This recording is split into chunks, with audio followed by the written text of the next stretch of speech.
नमस्कार शेतकरी मित्रांनो, मी संकेत वानखेडे आपणा सर्वांचे माझे यूट्यूब चॅनल डिजिटल ॲग्रो अकॅडमीवरती मनपूर्वक स्वागत करतो। तर आत्ताचा हा जो शॉर्ट व्हिडिओ मी बनवत आहे तो म्हणजे कापूस पिकाच्या पहिल्या फवारणीसाठी। कापूस पिकावरती पहिली फवारणी कोणती घेतली गेली पाहिजे आणि कधी घेतली पाहिजे याच्याबद्दलची सविस्तर माहिती जी आहे ती या शॉर्ट व्हिडिओमध्ये आपण जाणून घेणार आहे, अत्यंत सोप्या भाषेत आणि अत्यंत कमी वेळेत। त्यामुळे हा शॉर्ट व्हिडिओ स्किप न करता पूर्ण बघा।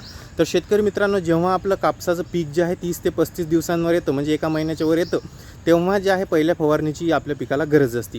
कारण या वेळेत जे आहे मावा हा रोग आहे, या रोगाचा मोठा प्रादुर्भाव अनेक कपाशींवरती आपल्याला दिसायला येतो। तो आता ओळखायचा कसा? आपल्या कपाशीची जी शेंडे असतात त्या शेंड्यावरती काळा काळा असा चिकट असा तेलासारखा एक पदार्थ आपल्याला दिसून येतो आणि अनेक वेळेत जे आहेत कपाशीची पानेसुद्धा जखडलेली असतात आणि जे आहेत लालसर खोड त्या ठिकाणी पडलेलं असतं आणि पानंसुद्धा लालसर पडलेली असतात।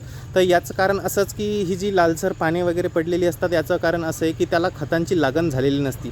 तुम्ही खतं दिलेले असतात, मान्य आहे, तुम्ही खतं कपाशीला कापूस पिकाला दिलेले असतात, मात्र त्याची लागण अजून पण त्याला झालेली नसती आणि त्यासाठीच ही पहिली फवारणीमध्ये एक घटक आपल्याला वापरायचा आहे, तो मी सांगणारच आहे।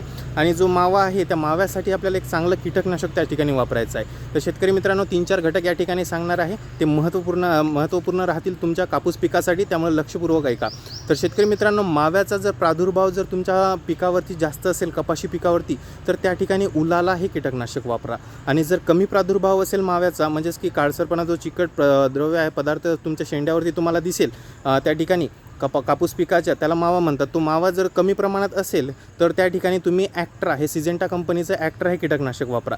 आणि त्यासोबतच तुम्हाला घ्यायचं आहे एक टॉनिक घेत असताना त्याच्यामध्ये बायोविटा एक्स वापरा आणि त्यासोबत 19-19-19 हे विद्राव्य खत तुमचा जो कापूस पिकाचा जो जखडलेलापणा आहे, जो लालसरपणा आलेला आहे तुमच्या पानावरती खोडावरती, तो दूर करण्यास त्या ठिकाणी मदत करेल। आणि त्या ठिकाणी जे आहे वातावरण जर ढगाळ वगैरे असेल तर त्या ठिकाणी एक बुरशीनाशक त्या ठिकाणी वापरा। बुरशीनाशक वापरत असताना साप नाही तर रोको पावडर 2 पैकी कुठलं सुद्धा त्या ठिकाणी वापरलं तरी चालेल। तर अशा प्रकारे जे आहे या 4 घटकांची जर तुम्ही व्यवस्थित अशारित्या त्या ठिकाणी फवारणी केली कापूस पिकावरती, तर नक्कीच तुमचं जे हे सर्व प्रॉब्लेम आहेत कापूस पिकाचे ते दूर होतील आणि कापूस पीक आणखीन जोमाने त्या ठिकाणी वाढेल आणि हिरवगार त्या ठिकाणी दिसून येईल। तर ही माहिती तुम्हाला कशी वाटली ते कमेंट बॉक्समध्ये कमेंट करून नक्की कळवा आणि अशाच महत्त्वपूर्ण माहितीसाठी चॅनलला जुळलेले राहा। भेटू आता पुढील भागात एका नवीन शेतीविषयक माहितीसोबत, तोपर्यंत इथंच थांबतोय। धन्यवाद।